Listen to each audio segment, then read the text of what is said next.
As the calendar flips to February, many businesses are bracing themselves for the dreaded season of resignations. Now, this predictable exodus of talent, often fueled by bonus disappointments, salary frustrations, and career reevaluations, can bring business growth screeching to a halt. But what if there's a strategic and co-effective way to bridge these staffing gaps without the lengthy hiring process?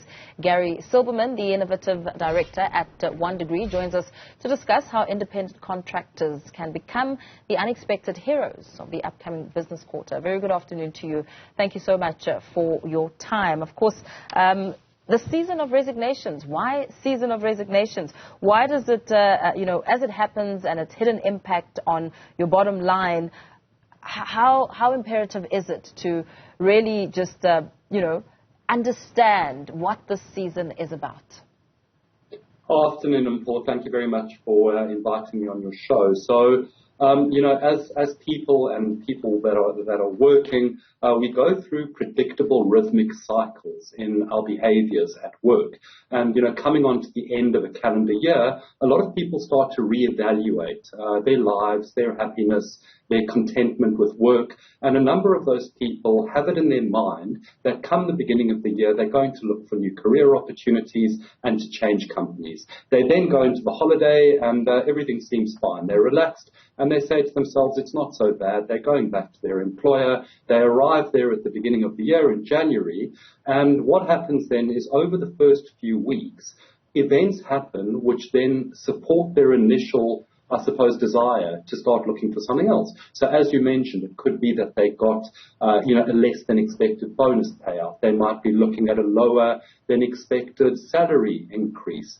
They might come into the office and find a bunch of their team members have moved on. And as soon as they've had that one further bit of evidence to support what they thought was correct at the end of the previous year, they hand in their resignation. Now, the interesting thing is that businesses are very well aware that coming into February, March and April is the season for resignations. There's a notable surge in the number of people leaving companies. But here's the thing, even though they know it, very few businesses, if any, actually plan for that event. And what I mean by that is they don't plan for the continuity of business which is required to keep things like their delivery timetables or schedules on queue, to be able to have the headspace, to be able to research and innovate, whether it's new products and services, because they're forced into a reactive scenario where you've got a bunch of people who've left the business. Oh, my dear, what are you going to do? You've got to go reactively to the market in order to try and backfill those positions. Now, all companies who are running to the market to do that, well, number one, they're joining a very, very competitive landscape. The other important notable point is that to hire a permanent employee, the average time frame to do that is 50 days. So normally around a 3-week time frame to get somebody through an interviewing process and identify them in the first place. And then that person in most part has a 1-month notice period. So for those 50 days, that function, that role is going unfilled, which means for the incumbent team members, they're having to work harder to keep the wheels spinning. That causes a lot of disillusionment and it makes them question whether they're sitting within the right company. As I mentioned, it's kind of all hands on deck. So the innovative stuff which should be going on all the time, like research and innovation, that comes to a stop. And the risk around that is you risk client engagement, customer disappointment. There's all these kind of dependencies which are forced into the equation, and this causes a problem. So it's a kind of a one step forward, one step back situation. I must just say, in the South African context, this is very critical because particularly with the SME market, we rely on the SME market to innovate in order to produce better goods or better services, which will then translate to them having a need to hire more people. So we're sitting in a situation where there's a massive unemployment in the country. If industry is not creating jobs within their own businesses, well, the cycle of unemployment is never going to come to an end. Yeah. And yeah. So in terms of preparation, I mean, you speak about how businesses and employers are often caught on the back foot, not having prepared for a predictable season of resignations? What sort of plan would this, what sort of plan could be brought into effect to be better prepared for such a trend? I mean, if it's happened repeatedly, clearly it's one to foresee. Sure, it's a very good question. So we need to take a leaf out of the book of other sectors that have been doing this for ages. The example that I would use is the medical profession.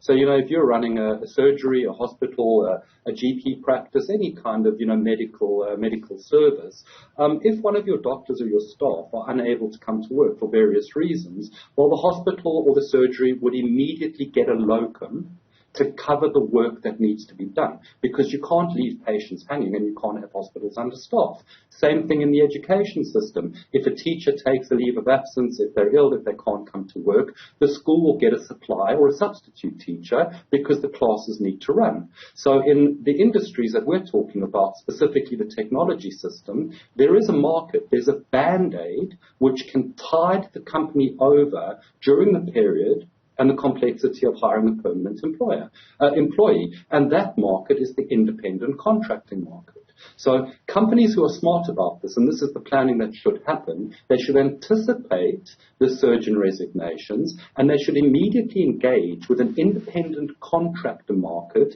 who are rapidly available, very highly skilled, able to bring in different perspectives and in many cases a higher skill set, which in actual fact not only settles the nerves of the incumbent team because there's no empty desk optic, which makes people feel very uncomfortable, but the wheels keep spinning, delivery deadlines are met, and innovation and research continues to happen. Now, the important thing to note is independent contractors, and the world is moving that way. More and more people are choosing independent contracting over permanent employment because it's better for their lives. They like to set their own terms of engagement, and they take it as a given that they will be parachuted into a company for a period of time, and when they're no longer needed, they can be let go without any company reputational damage, labor law complexities.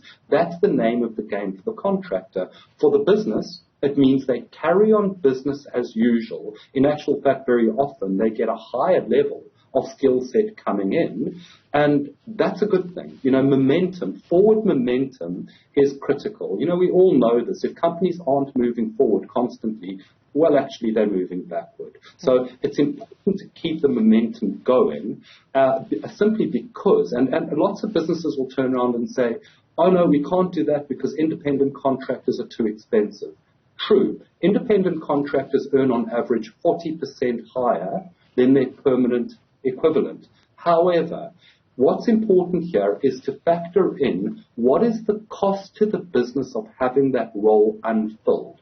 Now, all roles in a business should be more profitable than the cost of the resource to run that role.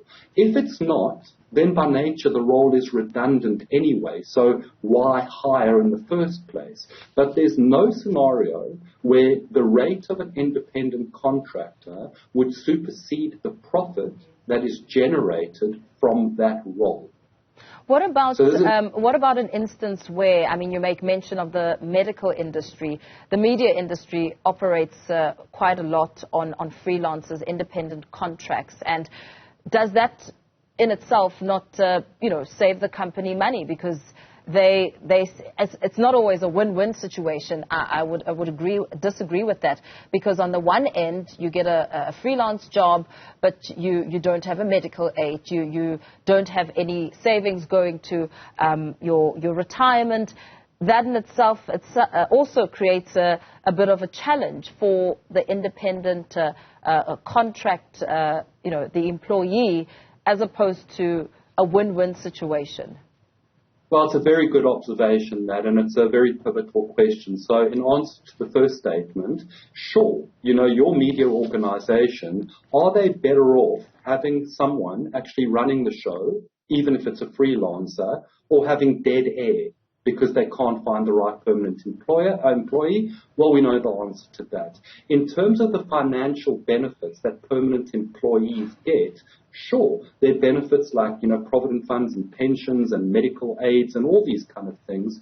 However, most people these days are actually choosing to have control over their own financial affairs. If we look back to the 2008 financial markets crash that happened in 2008, people who were sitting with company pensions, they lost all of their money. The market went pop. They lost their money. No one was redressing that. There were certain kind of government sureties, but not to the same level. And, as adults and as working adults in a world which offers up more freedom, certainly what I hear from people all day, every day, is they'd like to run and broker their own pension. They'd like to choose who the provider is. Same with their medical. Some people don't actually want a pension any longer at all. They don't want to be involved in that system, and they want to save and invest on their terms. So I hear you. There are benefits to permanent employment. There are also a lot of downsides. You take something like annual leave.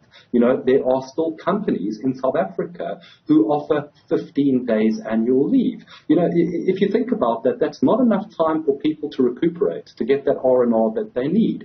As an independent contractor, you choose when you work, you choose when you take a break, you choose the terms of those engagements, and it's a much healthier way of doing it. The other thing which needs to be stressed for companies is those benefits that are going to their permanent employees. Those benefits come at a very steep cost to the company as well. In many occasions, employers make matched contributions, and there's a whole lot of other ancillary insurances and life policies and all these things which cost the company real money, not only in terms of what they have to pay for the subscription, but the administration around that as well. You need a team of people in a sizable company to actually broker those policies and run those. Those people command a salary, and that money may well be better spent on other aspects of the business in developing its market penetration. Absolutely. Thank you so much. Thanks for weighing in on this discussion. Gary Silbermann, the Innovation Director at 1 Degree.